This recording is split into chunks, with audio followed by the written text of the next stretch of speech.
जब आप अपना मुंह खोलते हैं, यह एक भाषा है। आप जानते हैं, यह एक संवाद करने का तरीका है। यह बस बड़बड़ाना नहीं है। आप में से कुछ लोग सोचते हैं कि आप बस बेकार बोल रहे हैं और इसी वजह से आप भाषाओं में प्रार्थना भी नहीं करते। वही पौलुस जिसने कहा कि मैं तुम सबसे अधिक भाषाओं में प्रार्थना करता हूं, उसने यह भी कहा कि जब मैं प्रार्थना करता हूं आत्मा में, तो मैं समझ से भी प्रार्थना करता हूं। क्या आपको लगता है कि वह बस ऐसे ही प्रार्थना करता था और फिर कहता था, हाँ प्रभु धन्यवाद? नहीं, इसका यही मतलब नहीं था। उसका मतलब कुछ और था।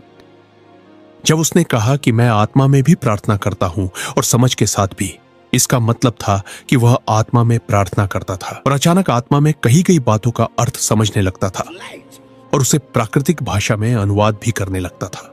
इसी वजह से उसने लिखा, कुरिन्थियों में वहां लिखा है, प्रेम से इच्छा करो पवित्र आत्मा के वरदानों की, और उनमें से एक एक ऐसा वरदान है जिसे चाहा जा सकता है, यानी कोई भी इसे पा सकता है। और आत्मा का एक वरदान है भाषाओं की व्याख्या करना। तो कभी मत सोचिए कि जब भी आप अपना मुंह खोलकर कुछ रिको रिको जैसा बोलते हैं तो आप बकवास कर रहे हैं। आप वास्तव में कुछ कह रहे होते हैं। आपकी आत्मा बोल रही होती है। यह रहस्य क्यों है? क्योंकि आपका दिमाग, आपकी मानवीय समझ इसे समझ नहीं सकती। इसलिए यह रहस्य है। यह आत्माओं की भाषा है। और हमारी जिंदगी में जो 90% चीजें होती हैं वे आत्मिक होती हैं।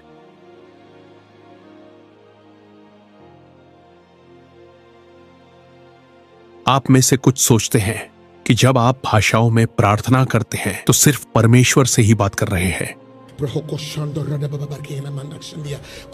लेकिन कई बार आपकी भाषा, आपकी आत्मा आपसे बात कर रही होती है और बता रही होती है कि आपके साथ या आपके परिवार के साथ क्या होने वाला है। जैसे जब तुम आज बाहर जाओगे और इस मोड़ पर जाओगे, ध्यान रखना वहां एक लाल गाड़ी खड़ी होगी। वे तुम्हारे दुश्मन होंगे। मत जाओ, रुको, आज बाहर मत निकलो। यही आपकी भाषा कह रही थी। वह वही भाषा थी। लेकिन हमें यह सिखाया गया कि जब आप भाषाओं में प्रार्थना करते हैं तो आप सिर्फ परमेश्वर से बात कर रहे होते हैं। इसलिए व्याख्या की इच्छा मत करो। आपकी भाषा का मतलब यह भी हो सकता है कि आपका भाई इस बार बीमार पड़ेगा और 8वें दिन मर भी सकता है। इस प्रार्थना को करो और मृत्यु की आत्मा को डांटो। यही आप कह रहे थे। आपकी भाषा यही बोल रही थी।